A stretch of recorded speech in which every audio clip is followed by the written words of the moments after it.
Hello అండి. Welcome back to నా కథల ప్రపంచం. ఇప్పుడు మనం స్టోరీలోకి వెళ్ళినట్లయితే తన ఈ పరిస్థితికి కారణమైన వ్యక్తిని తన శక్తి కొద్దీ కొట్టాలనిపిస్తుంటే అలా కొట్టడానికి కూడా చేతులు సహకరించకపోవడంతో బెడ్ మీద మరోవైపు ప్రశాంతంగా అటు తిరిగి నిద్రపోతున్న అతన్ని చూస్తూ, ఎవరు నువ్వు? ఒక్క లైట్లో నా లైఫ్ని తలకిందులు చేసావు. నిన్న నేను చూసింది కూడా ఫస్ట్ టైం నైటే కదా. ఎందుకు నా జీవితాన్ని నాశనం చేసావు?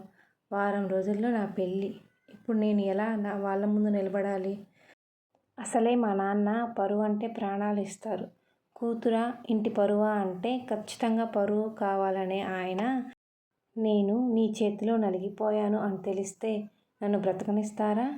నా వరకు ఎందుకు, ముందు ఆయన బ్రతుకుతారా అని తలుచుకొని కుళ్ళి కుళ్ళి ఏడుస్తూ నైట్ జరిగింది గుర్తు తెచ్చుకుంటుంది ఆ అమ్మాయి.